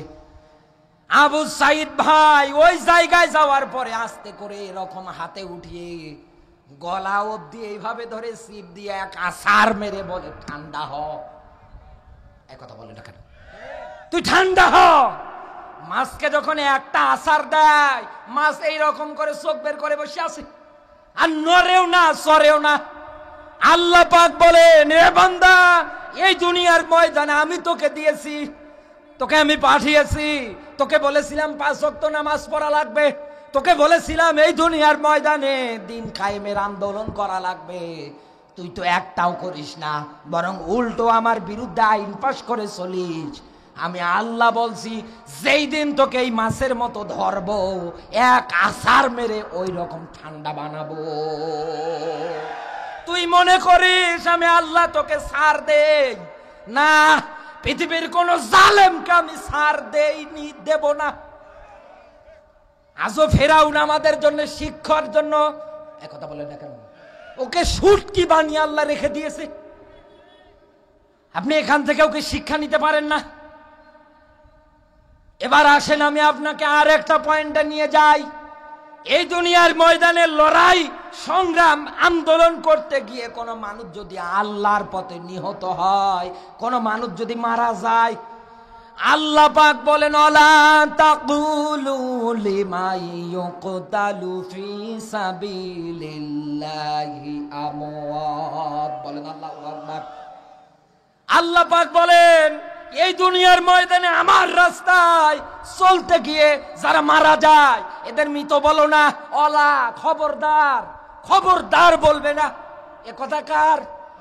কোরআনের যত জায়গায় অলা শব্দ আছে তত জায়গায় আল্লাহ নিজে ধমক দিচ্ছেন, ওয়ালা তাকরাবা হাযিহি শাজারা, হে আদম ওই গাছের নিকট খবরদার যাবা না। একথা বলে না কেন? ওয়ালা তালবিসুল হক, খবরদার জেনে শুনে সত্য গোপন করবা না। এরকম যত জায়গায় আপনি কোরআনের ওয়ালা শব্দ পাবেন তত জায়গায় আল্লাহ নিজে ধমক দিয়ে বলেছেন। পঞ্চগড়ের মুসলমানেরা, আল্লাহ পাক বলেন, দুনিয়ায় ঈমান আনার পরে এই পৃথিবীর ময়দানে জান আর মাল দিয়ে লড়াই সংগ্রাম করতে গিয়ে কোন মানুষ যদি আমার পথে নিহত হয়ে যায়, এদেরকে তোমরা মৃত বলো না, বরং এরা জিন্দা, এরা আমার কাছে রিজিক পর্যন্ত পায়। এরা যে জিন্দা তোমরা তা উপলব্ধি পর্যন্ত করতে পারো না। এমনকি সঙ্গী হিসাবে এই মানুষগুলো তোমাদের জন্য উত্তম। মিনান নাবিয়্যিনা ওয়াস সিদ্দিকিনা ওয়াস শুহাদা ওয়াস সালিহিন ওয়া হাসুনা উলাইকা রফিকা। সূরা আন-নিসার 69 নাম্বার আয়াতে আল্লাহর ব্যাখ্যা। আমার এই জায়গায় আপনাকে একটা ব্যাখ্যামূলক কথা বলবো, এই জন্য এখানে আমি টান দিয়ে নিয়ে আসলাম। যেহেতু আল্লাহর ব্যাখ্যা, খবরদার নিহত যারা আছে তাদেরকে তোমরা মৃত বলবা না, ওরা জিন্দা থাকে, তোমরা উপলব্ধি করতে পারো না। অন্য আয়াতে আল্লাহর ব্যাখ্যা, দুনিয়ার ময়দানে উত্তম সঙ্গী উত্তম বন্ধু তো তারা, এই দুনিয়ার ময়দানে 1 নম্বরে হচ্ছে নবীরা। এখন আমার প্রশ্ন, নবীরা কি দুনিয়ায় বেঁচে আছে? আপনি দেখেছেন? বিশ্ব নবীর হাদিস অনুযায়ী, ভাষা অনুযায়ী, আল উলামা ওয়ারাসাতুল আম্বিয়া, আমার পরে এই দুনিয়ায় নাইবে নবী তারা, দুনিয়ায় যারা আলেম ওরা।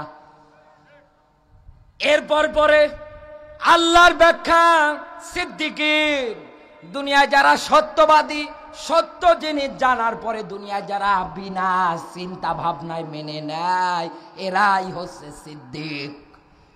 এরা হবে আপনার বন্ধু। এরপর পরে আল্লাহর ব্যাখ্যা শুহাদা। দুনিয়ায় যারা আল্লাহর পথে লড়াই করতে গিয়ে, সংগ্রাম করতে গিয়ে মারা যায়, তাদেরকে কোরআনের ভাষায় আমরা বলি শহীদ। কথা বলে না কেন? শহীদ শব্দের অর্থ হচ্ছে সাক্ষী, সাক্ষ্য। এখন আমার প্রশ্ন আপনার কাছে, আল্লাহ এই জায়গার মধ্যে তথ্য দিলেন কেন? আবু সাইদ ভাই একজন জামাতের রকন, তিনি ইসলামী আন্দোলনের একজন কর্মী। এতদিন হয়তো কোথাও বলতে পারতো না, আমিও বলতাম না, কিন্তু এখন তো আমাদের এটাই গর্বের বিষয়। কথা বলেন না কেন? এটাই আমাদের গর্ব। আরে ভাই, যেখানে হাত দেয় ওই জায়গায় শিবির বের হচ্ছে। যেখানে যে জায়গায় হাত দেয় ওই জায়গায় শিবির, ওই জায়গায় জামাত ইসলাম। কথা বলেন না কেন? আর কিছু জালেমেরা আছে ক্ষমতা পাওয়ার লোভে, এদিকে মানুষ বন্যায় ভেসে যায়, হাজার হাজার মানুষের ঘর বাড়ি বন্যায় তলিয়ে গিয়েছে, ওদিকে খোঁজ নেই, আর এরা মিটিং মিছিল নিয়ে পড়ে আছে। আপনি আমার কথা অন্যদিকে নেবেন না। আমি কাউকে গালিগালাজ করছি না, কাউকে কটাক্ষ করেও কথা বলছি না। আমি আপনাকে এই জায়গায় একটা ব্যাখ্যা বোঝাবো। আবু সাইদ ভাই আমার জামাতের একজন রোকন, একজন কর্মী মনে করেন। দিন আর ইসলামের পথে টিকে থাকতে গিয়ে এই লোকটা যদি মারা যায়, এখন তার সঙ্গে আমার যে বন্ধুত্ব আছে, আমি যদি এদিকে আসি, পঞ্চগড়, আটোয়ারি, সাকোয়া, এরকম যত জায়গা আছে সদর পর্যন্ত, এদিক যদি আসি, ভাইকে ফোন দিলে পরে আমি পেয়ে যাব। কথা বলেন না কেন? এখন ভাই যদি দিনের পথে নিহত হয়ে যায়, যদি মারা যায়, আমি কি আগের মতো আসলে ওনারে ফোন দিলে পাবো? কথা বলেন না কেন? ওনার নাম্বারটা বন্ধ দেখাবে। ওনার পরিবার অধীনস্থের কাছে যদি আমি যাই, তারা আমার হাত ধরে পর্যন্ত কবরস্থানে নিয়ে যাবে যে এইটা হচ্ছে আবু সাইদের কবর। ও পঞ্চগড়বাসী, তাহলে আমার আল্লাহ পাক এই জায়গার মধ্যে ও হাসুনা উলাইকা রফিকা, এরা তোর উত্তম সঙ্গী, এরাই তোর উত্তম বন্ধু। আল্লাহ নিজে তার কুদরতের আঙ্গুল ব্যবহার করে দেখিয়েছে। তাহলে এর তথ্য দিলেন কেন? পঞ্চগড়বাসী আল্লাহর এই তথ্য দেওয়ার পিছনে কারণ একটাই, আবু সাইদ ভাই আমার এখন ইসলামী আন্দোলন করতে গিয়ে কখন কোন জায়গায় বুলেট খাবে, কখন কোন জায়গায় এই লোকটাকে মেরে ফেলার চক্রান্ত চালাবে, এটা কিন্তু নিজেও জানে না। কথা বলেন না কেন? আর ইমানদার যারা হয়, ইসলামী আন্দোলনের কর্মী যারা হয়, তারা তো কোনোদিন মরণকে পর্যন্ত ভয় করবে না। কারণ তাদের কোরআনের আয়াত জানা আছে, আল্লাযী খালাকাল মাউতা ওয়াল হায়াতা। কারণ আল্লাহর আয়াতের সিস্টেম অনুযায়ী আল্লাহ এই জায়গায় দিতে পারতেন হায়াতা না দিয়ে মাউতা দিয়ে শুরু করেছেন। তার মানে আল্লাহ এটাই মানুষদেরকে জানাতে চায়, ও বান্দা, এই দুনিয়ার ময়দানে আমি আল্লাহ আগে মরণ বানিয়েছি। কথা বলে না কেন? আগে মরণ বানিয়েছে কে? এরপরে হায়াত। মরণ আমার আল্লাহ আগে বানিয়ে এটাই ব্যাখ্যা দিতেছে যে এই দুনিয়ার ময়দানে এখন আবু সাইদ ভাই ইসলামের একজন কর্মী, এই অবস্থায় থাকতে থাকতে থাকতে থাকতে যদি মারা যায়, তাহলে এই লোকটা হয়ে যাবে একজন শহীদ।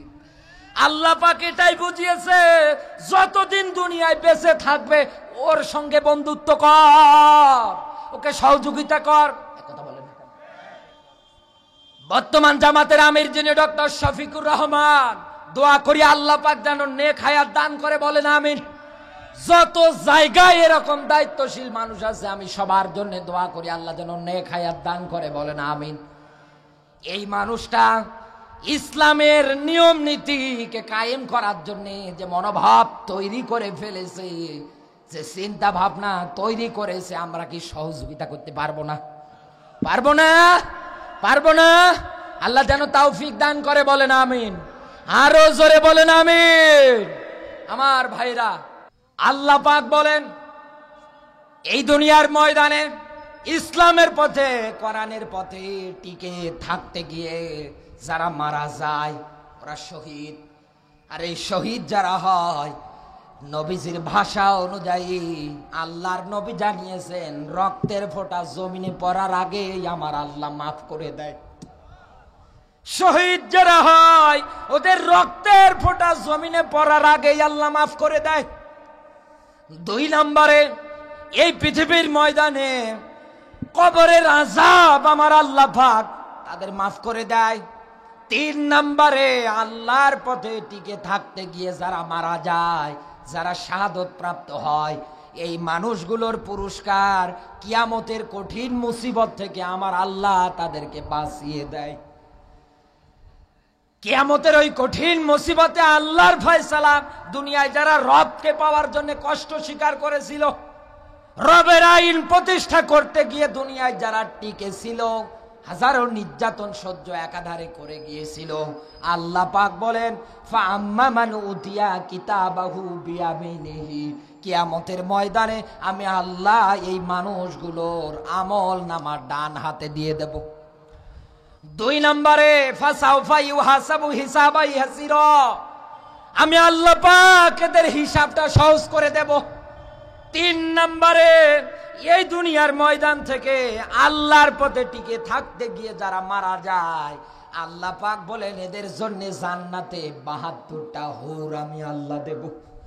এবং কি কিয়ামতের ময়দানে এদেরকে ডাক দিয়ে বলবো, তোর অধীনস্থ যারা আছে এদের মধ্যে 70 জন মানুষের জন্য আমার কাছে সুপারিশ কর, আমি তো সুপারিশ গ্রহণ করে নেব। পঞ্চগড়বাসী, এতক্ষণ যাবত আমি আপনার মাঝে গলা ফাটিয়ে চিল্লাচ্ছি একটাই মাত্র কারণ, আমি আপনাকে জাহান্নাম থেকে বাঁচাতে চাই। আর কোন কাজগুলো করলে জাহান্নাম থেকে আপনি বাঁচতে পারবেন, আমি ওই দিকগুলো এলোমেলো ভাবে আপনার মাঝে অগোছালো ভাবে উঠিয়ে ধরেছি। এবার আসেন আমরা তিলাওয়াতকৃত আয়াতের দিকে যাই। জবান ছেড়ে কোরআনের সোনালী আয়াত আমার সঙ্গে পড়ে না। আউযু বিল্লাহি মিনাশ শাইতানির রাজিম। বিসমিল্লাহির রহমানির রহিম।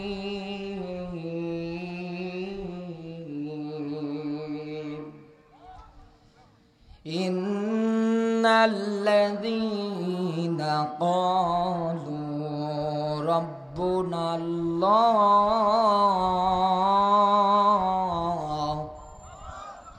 সূরা হামিম সাজদা 30 নম্বর আয়াত। একটা মাত্র আয়াতে কারিমা আমরা তেলাওয়াত করেছি।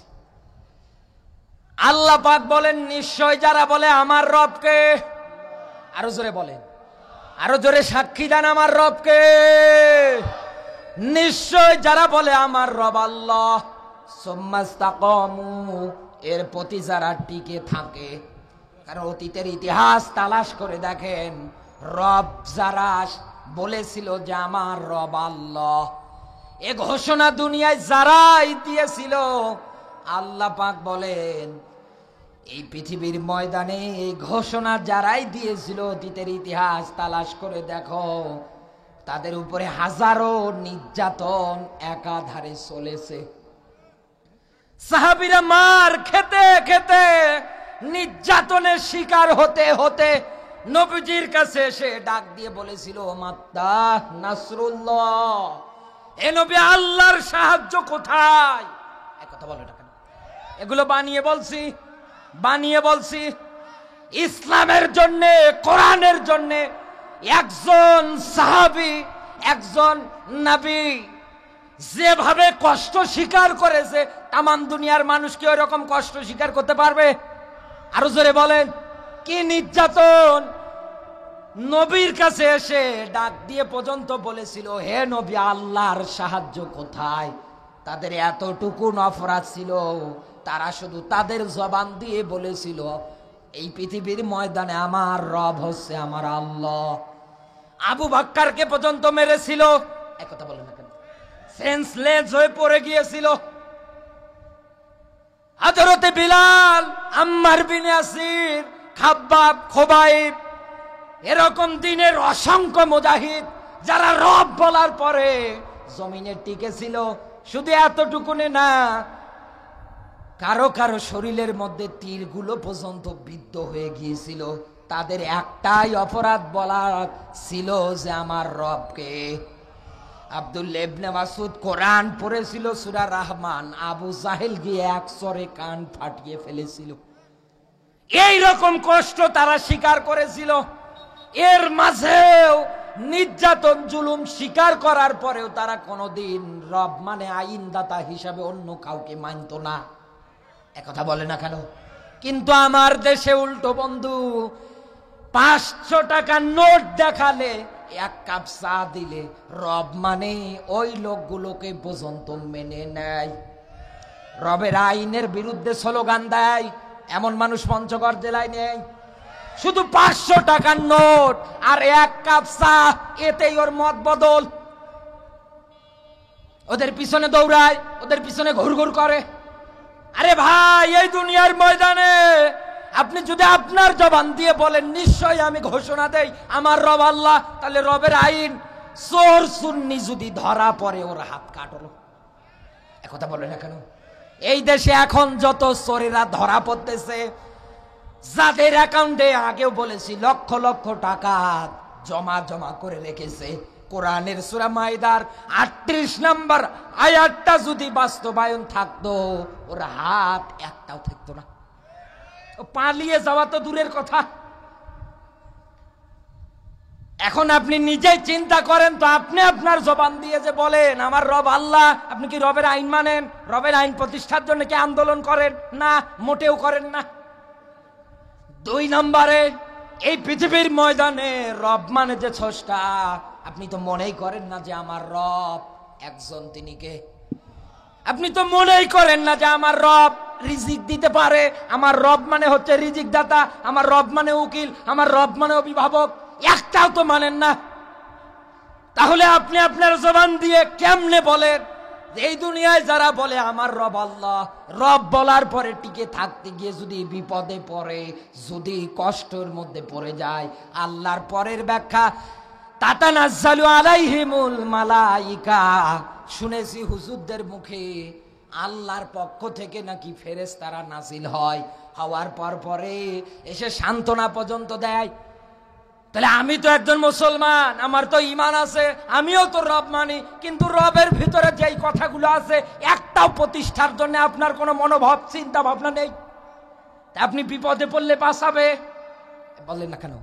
বাঁচাবে। আল্লাহ তো স্পষ্ট ব্যাখ্যা, ওয়াকানা হাক্কানা আলাইনা নাসরুল মুমিনিন, আমার ঈমানদারেরা যদি বিপদে পড়ে যায় আমি আল্লাহ নিজে বাঁচাবো। পঞ্চগড়বাসী জানি আপনারা বিরক্ত হচ্ছেন, তারপরেও আমি আপনাকে আয়াতটা আর 10টা মিনিটের মধ্যে বুঝিয়ে দোয়া করে দিচ্ছি। এই দুনিয়ার ময়দানে রব বলার পরে টিকে থাকতে গিয়ে দুনিয়ায় যারা কষ্ট স্বীকার করতে শুরু করে দেয়, অবিচার করে, ইস্তেকামত করে টিকে থাকে, এই মানুষগুলো যদি বিপদে পড়ে, আল্লাহর ফয়সালা এদের জন্য আমার আল্লাহ ফেরেশতা নাজিল করে দেয়। এই পৃথিবীর ময়দানে মুফাসসিরে ইকরাম যারা আছে ব্যাখ্যা দিয়েছে ফেরেশতা নাজিল হওয়ার কয়েকটা কারণ। তার ভিতরে 1 নম্বরে, মুমিন ঈমানদারের জান কবজের সময় যদি এসে যায়, ফেরেশতারা নাজিল হয়ে তো কানের কাছে এসে ডাক দিয়ে বলে আল্লাহ তাখাফু ওয়ালা তাহজানু, বলেন না আল্লাহু আকবার। হে আল্লাহর বান্দা, তোমার কোনো ভয় নেই, তোমার কোনো চিন্তা নেই। এখন আমার প্রশ্ন এই জায়গার মধ্যে, খ, ওয়াও আর ফা, যার অর্থ দাঁড়াচ্ছে খৌফ, বাংলা অর্থ নিয়ে আসলে বোঝা যায় সাধারণ ভয়। একথা বলেন কেন? খৌফ মানে সাধারণ ভয়। এই জায়গায় যদি সাপ বের হয় আপনিও ভয় করবেন, আমিও ভয় করব, দৌড়াদৌড়ি শুরু হবে। আল্লাহ পাক বলেন ঈমানদার যারা আছে, হয়তো তারা ঈমানের প্রতি অবিচল থাকতে গিয়ে রাত 12টায় 1 মিনিটে তুমি ফাঁসির আয়োজনের ব্যবস্থা করে দিয়েছো ওই লোকটার বিরুদ্ধে, তোমার জানা নেই। এই পৃথিবীর ময়দানে আমার ফেরেশতা তার কানের কাছে গিয়ে ডাক দিয়ে বলে আল্লাহ তাখাফু, বান্দা এ তো সাধারণ ভয়, তোর কোনো ভয় নেই, তুই এই দড়িতে জীবন দিয়ে মরতে দেরি, তোর জন্য আমার আল্লাহ জান্নাত রেডি করতে দেরি করেনি। কারণ আল্লাহর ব্যাখ্যা ইন্নাল্লাহা আশতারা মিনাল মুমিনিন, সূরা তাওবার 111 নম্বর আয়াত, আমি তো মুমিন ইমানদারের কাছে কিনেই নিয়েছি তাদের জান আর মালের বিনিময়ে বিআন্না লাহুমুল জান্নাহ, আমার জান্নাত। সুবহানাল্লাহ বলতে পারেন না? ও কিসের ভয় করবে? 2 নম্বরে ফেরেশতারা নাজিল হয় দিন কায়েমের আন্দোলন করতে গিয়ে কোন মানুষ যদি বাধাগ্রস্ত হয়, ওই সময়ের মধ্যে ফেরেশতারা নাজিল হয়। যেমন বদরের ময়দানে ফেরেশতা নাজিল হয়েছিল আলফিম 1000। সাহায্য করেছিলেন কে? ওই আল্লাহ। মনে হয় তখন এক আর এখন আরেকটা। আল্লাহ কয়জন? আরো জোরে বলে। ওই আল্লাহ আছেন, তিনি দেখতেছেন এ পৃথিবীর ময়দানে কোরআনের বিজয় একদিন না একদিন হবে। আমরা গলা ফাটিয়ে চিল্লাই কোরআনের আইন চাই, সামনে বেশি দিন আর বাকি নেই, কোরআনের আইন ইনশাআল্লাহ কায়েম হয়ে যাবে। আমার বন্ধুরা, এই দুনিয়ার ময়দানে আল্লাহ তাআলা বলেন এই 2 সময়ের মধ্যে আমার ফেরেশতারা নাজিল হয়, মাত্রা নিয়ে আসে। এরপর পরে আল্লাহর ব্যাখ্যা, এই পৃথিবীর ময়দানে তাদের তো কোনো ভয় নেই, তাদের কোনো চিন্তা নেই, তারা ওই জান্নাতের সুসংবাদ গ্রহণ করুক যে জান্নাতটা আমি আল্লাহ তাদের দেওয়ার জন্য নিজে ওয়াদাবদ্ধ হয়েছি। আল্লাহ পাক যেন আমাদেরকে আয়াত থেকে কিছু কথা জীবনে মানবার, আমল করবার যেন তৌফিক দান করে, বলেন আমিন।